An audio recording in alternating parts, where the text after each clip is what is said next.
समाधि के सोपान। अध्याय 10।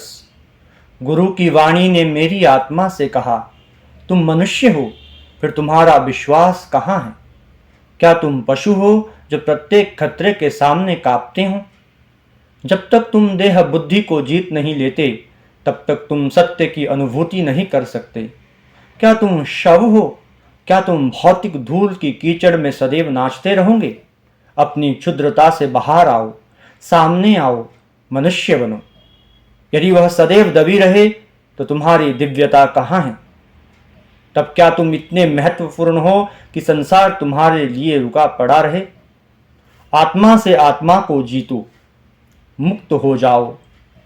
यदि तुम अविनश्वर की उपलब्धि की चेष्टा करो तो मृत्यु तुम्हारा स्पर्श नहीं कर सकेंगी, क्योंकि मृत्यु क्या है तुम यही भूल चुके होंगे।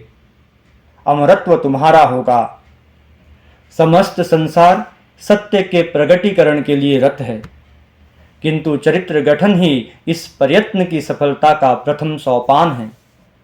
चरित्र ही सब कुछ है। चरित्र का निर्माण करो, चरित्र का गठन करो। प्रत्येक क्षण अपने चरित्र का गठन करो। अपनी आत्मा में अमरत्व का चिंतन करो और तुम अमर हो जाओगे। सत्य को अपना निवास स्थान बना लो और तब जन्म, मृत्यु तथा जीवन के विभिन्न अनुभव तुम्हें भयभीत न कर सकेंगे। शरीर को जाने दो, इसके प्रति आसक्ति छोड़ो। स्वयं को मन में मुक्त कर लो। काम, भय, भोजन तथा निद्रा में सीमित पशु चेतना को जीतना ही धर्म तथा नैतिकता है। इसे त्यागो। शव के प्रति इस आसक्ति को त्यागो। इसे शव कहकर ही संबोधित करो। सदा इसके साथ शव के समान ही व्यवहार करो। इसके ऊपर सोने का आवरण ना चढ़ाओ।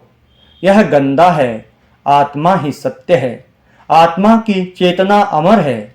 अमरता के विचार तुम्हें शाश्वत में ले जाते हैं।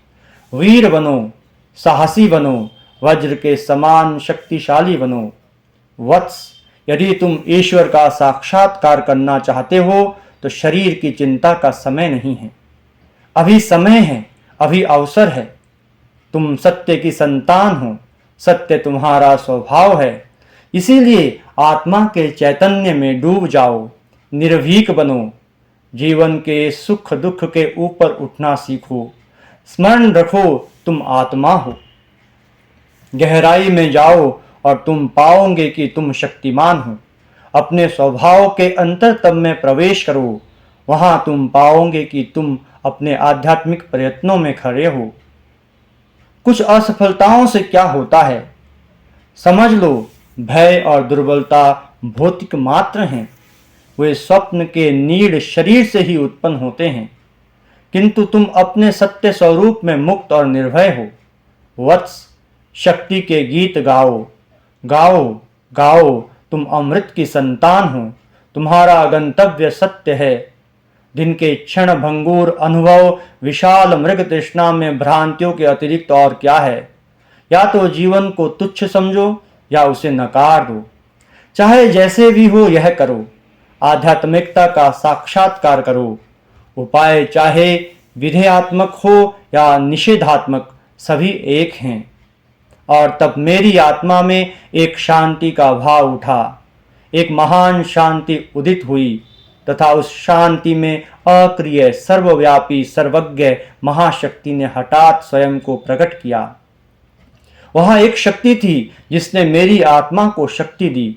मन की इस चेतन अवस्था में गुरुदेव की वाणी सुनाई पड़ी और उसने कहा, समय के भीतर तथा समय के परे शाश्वत में मैं ही हूँ। शरीरी अशरीरी सभी कुछ आत्मा ही हैं। हृदय में सर्वदा एकत्व है। हृदय में सर्वदा शांति है। सतह पर के तूफान के नीचे, विविधता की लहरों के नीचे तथा इनसे उत्पन्न होने वाले सभी संघर्षों और संतापों के नीचे सत्य की अंतःधारा प्रवाहित है। तत्त्वमसि, तत्त्वमसि। ओम शांति शांति शांति ही।